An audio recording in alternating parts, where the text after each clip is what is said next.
All right. And so I'm going to go ahead and read you those verses. Ruth 2, starting in the first verse, says, "There was a relative of Naomi's husband, a man of great wealth of the family of Elimelech. His name was Boaz. So Ruth the Moabitess said to Naomi, 'Please let me go to the field and glean heads of grain after him in whose sight I might find favor.' And she said to her, 'Go, my daughter.' Then she left and went and gleaned in the field after the reapers. And she happened to come to the part of the field belonging to Boaz, who was of the family of Elimelech. Now behold, Boaz came from Bethlehem and said to the reapers, 'The Lord be with you.' And they answered him, 'The Lord bless you.' Then Boaz said to his servant who was in charge of the reapers, 'Whose young woman is this?' So the servant who was in charge of the reapers answered and said, 'It is the young Moabite woman who came back with Naomi from the country of Moab.' And she said, 'Please let me glean and gather after the reapers among the sheaves.' So she came and has continued from morning until now, though she rested a little in her house." Here's a question for you. What menial task is it that you would never consider doing? Is there a job that you would simply refuse to do?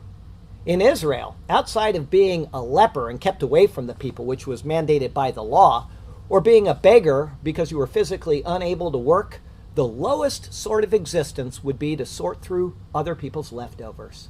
We see this all the time in our own towns as well. There are people that sort through the garbage looking for food or something they can sell as scrap. I take care of a mall out on Siesta Key and the 7-Eleven next to it, and I see people in the dumpster every morning at 7-Eleven pulling out food to have for their morning breakfast or whatever. I see it all the time. And we pass by these people and we try to ignore what they're doing. In the third world, it is even worse. There are entire clans of people who live in dumps, and they sort out the last remains of anything of value, which to most of us is no value at all. In the Philippines, they have entire clans of people that don't just live there, they've lived there for generations, and this is what they do. They just clean the dumps and they search for a little bit to exist on, and it's the stinkiest place you've ever been there in the tropics, in one of their dumps. In Israel, there were poor people just like everywhere else, and in fact, in Deuteronomy chapter 15, Israel's told that they will always have poor among them.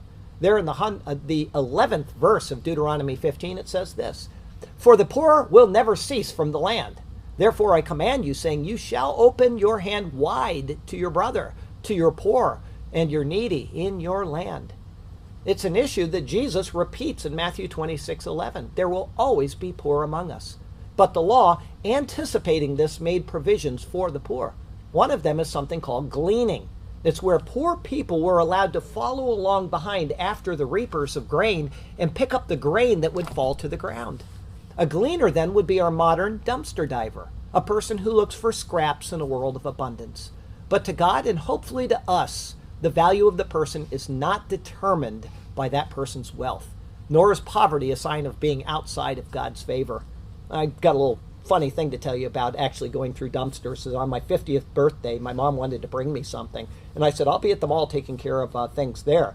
She pulled behind the mall and she looked at me and she said, "If I had known 50 years ago today what I see right now, I would not have had you." Because I was going through the dumpster and I was actually separating the recycles because I hate the waste. But anyway, it was kind of a funny thing. But there you go. Our text verse for today comes from Luke chapter 4. "The Spirit of the Lord is upon me, because he has anointed me to preach the gospel to the poor. He has sent me to heal the brokenhearted, to proclaim liberty to the captives and recovery of sight to the blind, to set at liberty those who are oppressed, to proclaim the acceptable year of the Lord."